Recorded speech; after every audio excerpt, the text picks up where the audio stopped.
Hi, so I'm going to review the core heat sensor. Um, this basically records the heat of your body when you're exercising or sitting around in general. If you want to put it that way, you can put it on a strap on your arm, which you don't get in the box, or you can put it on a heart rate monitor belt, which I predominantly do. Right, I'm just going to pause this video and then I'll tell you why I'm going to pause it just after I re-enable it. So just hold it there, please. Right, and so we're back. Right, so the reason I paused it then is um, charging. Right, so now I mostly at the moment it's winter, it's early February, and UK winter. It's quite cold. Inclement weather, if that's the word, changeable, all this kind of stuff from absolutely freezing to warm. Well, not warm, but sometimes you get a mild day, rare mild day, and today's not too bad. But anyway, now I'm mostly at the moment say going out once a week, sometimes twice if that, but mostly it's once a week, which I will be doing in a bit. Right. So, um, so therefore, I charge this thing, the core heat sensor, about once a week. Right. Now, to just add here, sometimes I'll be, excuse me, in the conservatory there, on the exercise bike, in the evening, doing say a bit of exercise, a time duration or such like that. And I was actually getting, because it's upstairs in the bedroom, in a drawer, which you don't use on the bicycle because indoor, because I think it's just non important. It's not an important situation to have it inside for me. Like if you have one, you might find it handy to have one. And you, when you go on your trainer or indoor bicycle, you might find it handy to do that. But I choose not to. What I was finding is that, let's say the unit, the core heat sensor is about, say, direct distance, about say no more than 20 foot away. I would say 20 foot, I guess you could say, from the bedroom to where I've got the indoor bicycle set up and that kind of thing all do. And it was connecting up. So therefore, I was getting the room temperature reading on the site computer. So I thought to myself, well, that's a bit frustrating, isn't it? But it turns out there's a setting in the user interface on the application that means it's not on. That means you can turn it, you can have it so it doesn't record when it's not on your body. But I find the user interface non-intuitive. For me, it's not easy to use the UI. I have messaged them about this, but it's so there's a couple of critical sections of the user interface on the core heat sensor app that control like your like the charge of the battery, the the the software, and the ability to have it not recording when it's not on your body. Now, as I can't remember turning that off, but for some reason it was off, so therefore it was recording when it's not on the body. And a great frustration to me because, like, I don't believe I'm technically that inept. I do work with computers in the day, so therefore I do know my way around software and such like and such like and such like. But I don't believe the core heat sensor application is that good. Like, it's brilliant for analyzation. It's great for live reading. Like, say for instance you're a coach and you've got a a subject, a person who's doing some exercise indoor, for instance, or maybe even outdoor, for instance, as well, and you can connect to that person's heat sensor, which is on the body, and you can see the heat of the body and the likes. Um, and it's brilliant for that. You can track.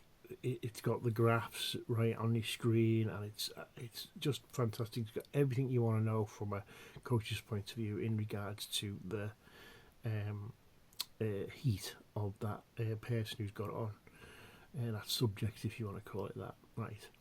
But for a simple, just sorting things out really fast, and such like just put it on. I before I go out for a cycle, I put the heart sensor onto the strap. I'll then put the core sensor onto the strap as well. It just slides on, little clasp. There is another version out, but I think I've got the first version, and I think I've had mine for about, I think, over a year now. I think when I only really use it, say, in the winter about once a week, sometimes twice. In the summer more, obviously. Excuse me. In the summer more, but and obviously, yeah, you'd be charging it more. You'd get, like, if you like thinking in regards to the charge and that, like, say for instance you'd be a pro cyclist and you'd be doing, you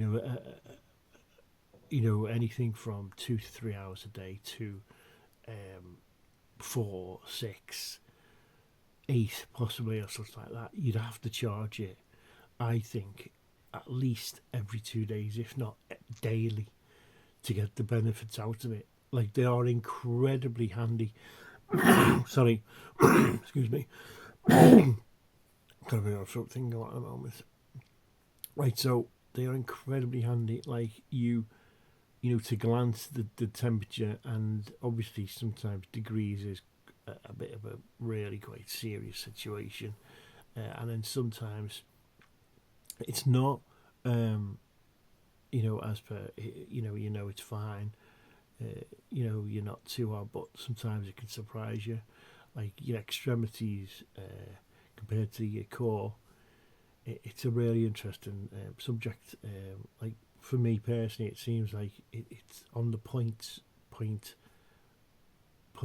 digits rather than the, like, say for instance your core was to be, wild example, 35 degrees. You'd be in a serious situation, because the average temperature is 37. When you take it over inside, it's 37. Whereas if you're on 35, you've got a problem. But I find most of the time you'll never have a problem with that, and it's always going to be on the points.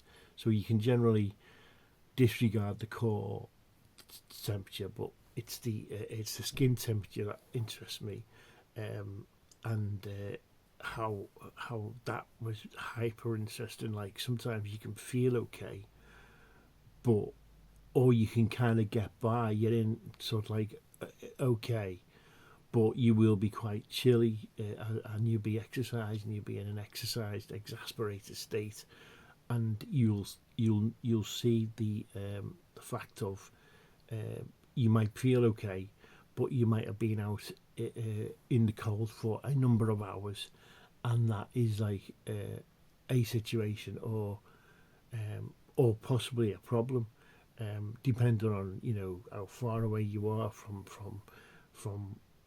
your base, wherever you're going to, your home, your house, etc. So it's a very interesting fact, but like I said initially, the charge situation is quite a factor to me. Um, I am a fan. Like, I've got a heat sensor on my. I've got a heat sensor on my. Sorry, a heart rate sensor. Just a basic little geoid, GEOID. It's you put a 2032 CR2032 battery in there, and you'll get a good while out of it. I've tried one or two which are chargeable. And for me, okay, you have the fact of the waste of these batteries as in batteries anyway. But I do find that the 2032 batteries are more practical, and they last a long time in my opinion. But yeah, I've tried a heat sensor with an inbuilt battery, and you'll get. I don't feel as though you get as long out of them. Maybe it's the model I've tried. I don't know, but I can't think which one it was actually now. But like you've got ones for like your Wahoos and your Polars and such like, and you're going to pay out a fair bit for these items, but at the same time, you've got like this is a very basic one, cost me I think no more than £20. Takes the 2032 battery. It's got Bluetooth and plus connectivity, and it's fine. But I make the argument, I guess you could say, to use that word. I make the debate in regards to the fact of having the battery, a 2032 battery in the core heat sensor. Like, obviously, what's the life of that item in regards to the fact of the rechargeability of it? Like, this is getting filmed on a mobile phone. It's only got a finite amount of charges, even though you more than likely get a fair while out of it, like at least possibly 2 years ideally, maybe even more. Well, actually, supposedly the software updates on this phone are pushing 5 years, I think it is. So technically I should have 5 years out of this phone.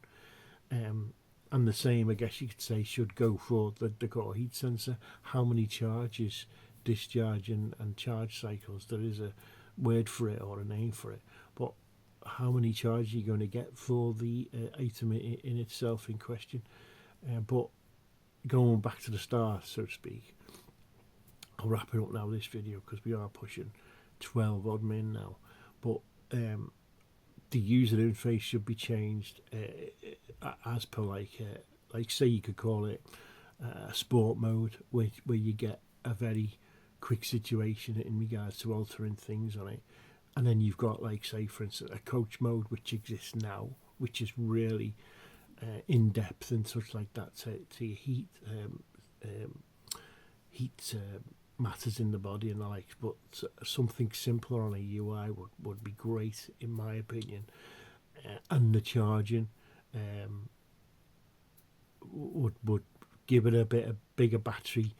You could thicken it up by a couple of mil. I guess you could say the size is fine. You could probably get it even a bit bigger, to be quite honest. But just because technically, as long as it fits on, say, your heart rate strap or a strap in general, having it like a bit bigger for me, like say an additional 5 mil either side and even top to bottom, wouldn't be such a big deal for me to get the bigger batch out of it, to get a longer excuse me, to get a longer